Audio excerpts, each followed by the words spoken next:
Welcome back to Dreamin' Dragons. One of the most common questions I'm asked is the focus for today.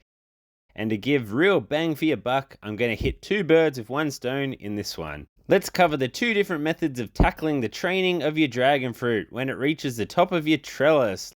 Lots of T's there. And to really mayo it up, I'm going to walk you through which one and why I'm choosing it as we glide towards winter.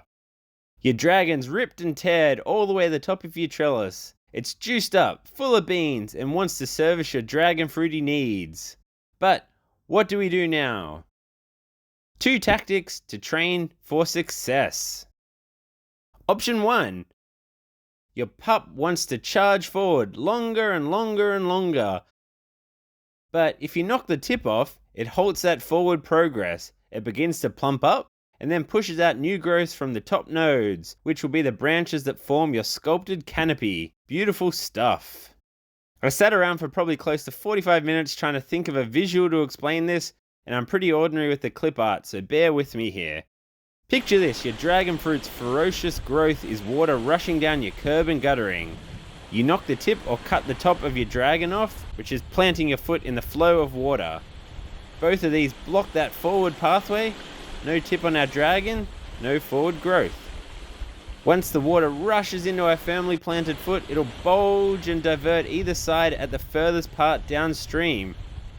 The exact same as our plants, pushing out new growth from the most skyward nodes. If that makes sense to you like it does in my head, hit that like button down here. Come on!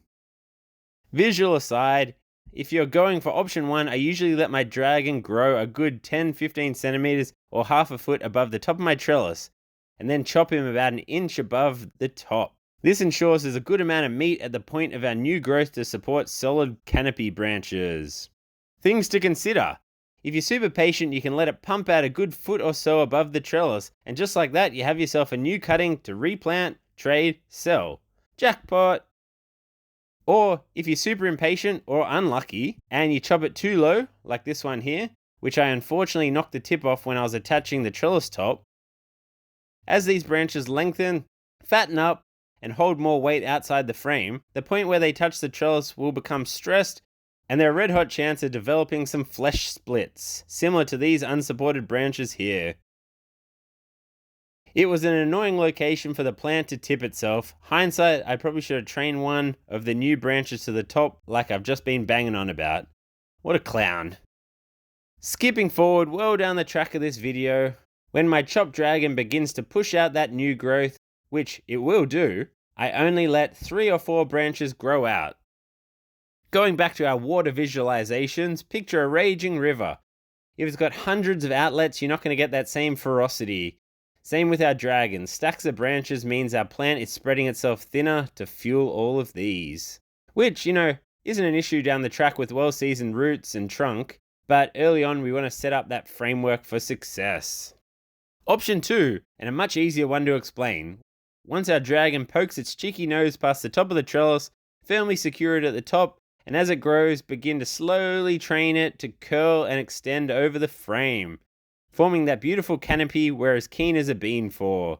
I use just general gardening tie to train my dragon, progressively tightening it as the branch lengthens to gently manipulate it to a resting point on the trellis, minimizing that risk of snappage.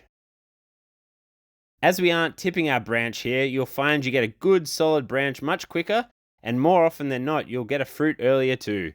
Cha-ching! The downside though is you only have one branch, so you won't get as many fruit as early. As your branch begins to curl over your frame and there's some stress on that branch, this usually marks the point when the nodes at the top start pushing out new growth. Again, similar to option 1, I pick a select few to form the next part of the canopy. So to answer what I'm doing towards the end of the season this year, drum roll, I'm going option 2. With the weather falling through the floor, growth rate slows and new growth is more vulnerable to the elements. So growing that branch up and over the trellis means we have a nice solid branch ready and rearing for next season with more meat to help withstand the winter blues. I've found if you knock the tip off on the cusp of winter, your plant will take longer to push out the new growth, the new growth will be far more susceptible to rot and rust, and even if it survives, it's ratty and far from that beautiful canopy we're frothing for. I'll post an update in a month or so when this branch is primed and how I begin to train its new growth, so keep an eye out for that. And finally, if you've enjoyed or found this video interesting, don't forget to hit the like button below, as well as subscribing to my channel. It does wonders to help spread my content to the wider dragon fruiting community, plus will also help you keep up to date with all the dragon fruity goodness we have going on here. Cheers guys!